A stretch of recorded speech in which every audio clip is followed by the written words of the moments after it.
Hello friends, super magic રસોઈમાં મિત્રો હું આપનું સ્વાગત કરું છું. આજે હું ફ્લાવર વટાણાનું શાક એકદમ સરસ રેસ્ટોરન્ટ જેવું જ આપણે પેસ્ટવાળું બનાવશું. તો તમને ચોક્કસ આ વિડીયો ગમશે. ગમે તો લાઈક કરજો, શેર કરજો અને સબસ્ક્રાઈબ કરવાનું તો ભૂલતા જ નહીં. તો મિત્રો, અત્યારે આપણે શિયાળો ચાલી રહ્યો છે અને ફ્લાવરની સિઝન ફૂલ માર્કેટમાં જોવા મળે છે. તો આપણે ફ્લાવરનું શાક ઘણા લોકોને નથી ભાવતું, પણ તમે જો આ રીતે બનાવશો ને તો લોકો હોશે હોશે ખાશે. એકદમ ટેસ્ટી ચટાકેદાર થાય છે. તો એના ઇન્ગ્રેડિયન્ટમાં મેં આ 500 ગ્રામ ફ્લાવર લીધું છે અને 150 ગ્રામ લીલા વટાણા લીધા છે અને 2 થી 3 ટમેટાની મેં ગ્રેવી ટમેટાની કરી છે, એટલે કે પ્યુરી કરી છે. 2 મીડિયમ સાઇઝના કાંદા સમાર્યા છે. 1 ટેબલ સ્પૂન જેવી મેં અત્યારે આદુ લસણની પેસ્ટ બનાવી છે અને 1 થી 2 મરચાની સ્લીટ કરી છે. અને આપણે તલ લીધા છે 2 ટેબલ સ્પૂન, 2 ટેબલ સ્પૂન સિંગ લીધી છે અને 2 ટેબલ સ્પૂન આપણે દાળિયાની દાળ લીધી છે અને ધાણા ભાજી છે, લીંબુ છે અને કિચન કિંગ મસાલો છે. અને મસાલામાં મિત્રો લાલ મરચું, ધાણા જીરું, હળદર, હિંગ અને આખું જીરું એટલા ઇન્ગ્રેડિયન્ટ આપણે લેશું. તો અને તેલ, શાક બનાવવા માટે આપણે તેલ લેશું મિત્રો. તો હવે બનાવવાનું ચાલુ કરીએ. તો પહેલાં તો આપણે જો આ ફ્લાવરને આ રીતે કટિંગ કરવાનું છે, નાના નાના, એકદમ આપણે મેસી નથી થાય એવું નથી કરવાનું, પણ જો આવી રીતે તમે એકદમ આખા પીસ રહ્યા ને એ રીતે તમારે કટ કરવાનું છે.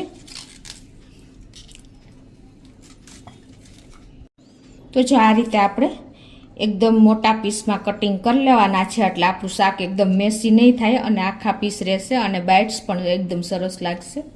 તો હવે એને આપણે આ રીતે સેજ ઉફાળું પાણી લઈને એમાં મીઠું અને હળદર નાખી દેવાના છે.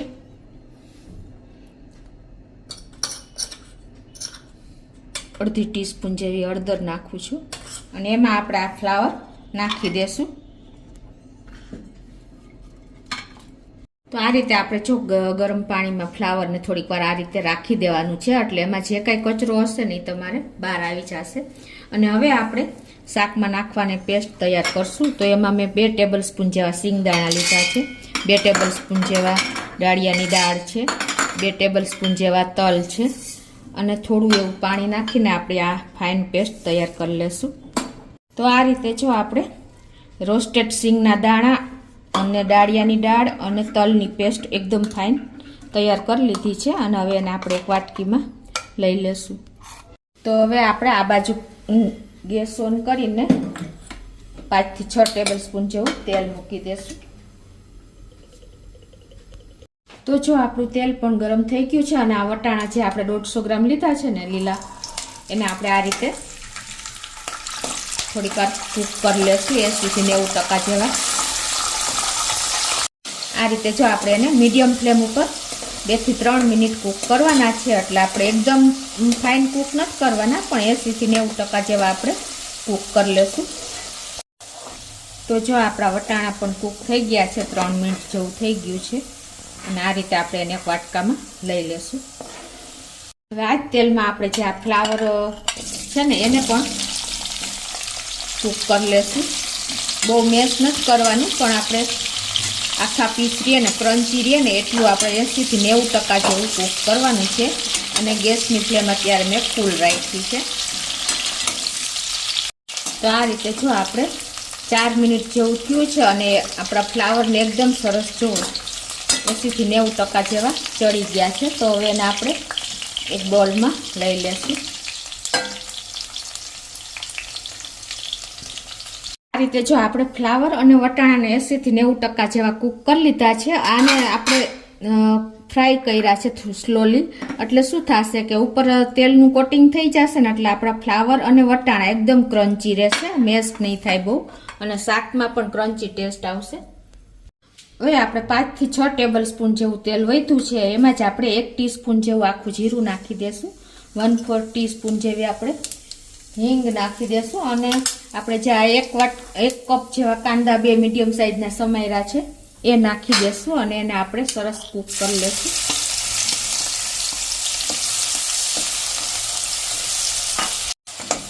હવે આપણા કાંદા પણ જો કૂક થઈ ગયા છે, ગેસની ફ્લેમ મીડિયમ રાખી છે હવે આપણે 2 મરચાંની સ્લીટ મેં કરી છે એ નાખી દેશું.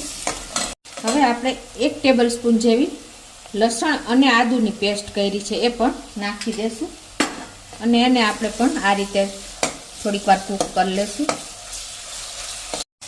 તો આપણી આ આદુ અને લસણની પેસ્ટ, કાંદા બધું સરસ કૂક થઈ ગયું છે. હવે આ સ્ટેજે આપણે એમાં અડધી ટીસ્પૂન જેવી હળદર નાખી દેશું, 1 લાલ મરચું નાખી દેશું 1 ટીસ્પૂન જેવું, 2 ટીસ્પૂન જેવું આપણે ધાણા જીરું નાખી દેશું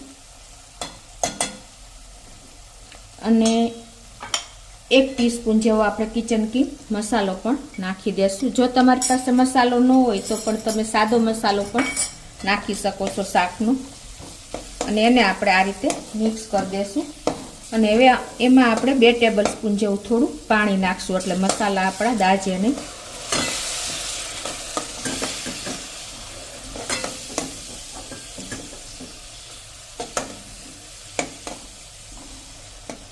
અને હવે એમાં આપણે 3/4 કપ જેટલા ટમેટાની પ્યુરી કરી છે, 2 મીડિયમ સાઈઝના ટમેટા છે એ નાખી દેશું અને એને પણ આપણે સરસ કૂક કરી લેશું. હવે આ પ્યુરી આપણી જલ્દી શેકાઈ જાય એટલા માટે આપણે 1 ટીસ્પૂન જેવું મીઠું પણ નાખી દેશું.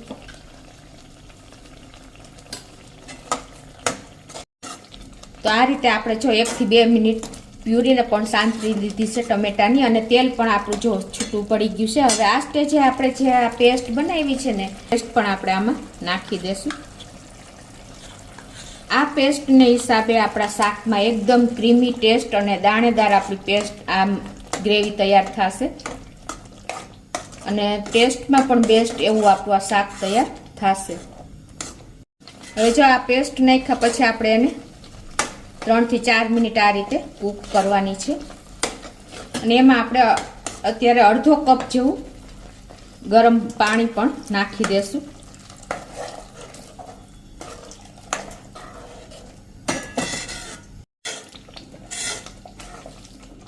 તો આ રીતે જો આપણે પાણી નાખ્યું અને 4 મિનિટ એને કૂક પણ કરી લીધી છે ગ્રેવીને. હવે આ સ્ટેજે આપણે જે આ ફ્લાવર અને વટાણાના સાંતળા છે ને એ પણ નાખી દેશું.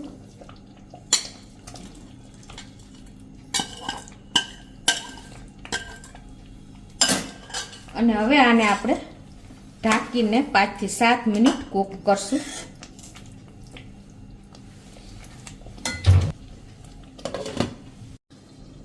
તો 6 થી 7 મિનિટ થઈ ગઈ છે આ જો અને આપણું શાક પણ એકદમ સરસ રેડી થઈ ગયું છે. તમે જોઈ શકો છો એકદમ જો આપણા આખા પીસ જ ફ્લાવરના દેખાય છે કેમ કે આપણે એને તેલમાં ફ્રાય કર્યું હતું એટલે એકદમ મેશ ન થતા એકદમ ક્રન્ચી પીસ તમને બાઇટ્સ લાગશે.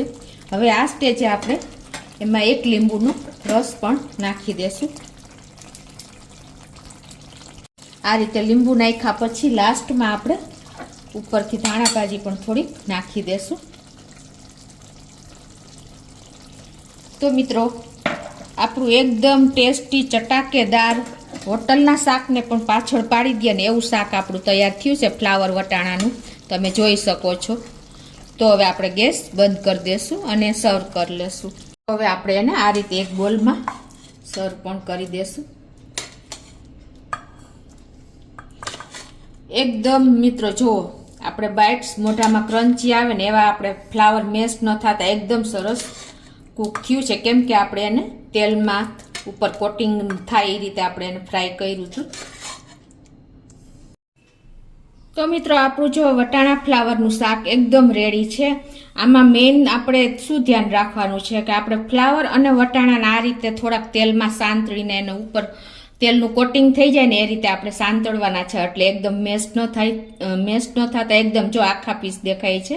અને આપણે જે પેસ્ટ બનાવીને તલ, ડાળિયાની દાળ અને સિંગ, રોસ્ટેડ સિંગની એ પણ આ કામ કરી જાય છે કેમ કે એ એકદમ આપણે ક્રીમી ટેક્સચર આપે છે અને દાણેદાર આપણી ગ્રેવી તૈયાર થાય છે મિત્રો.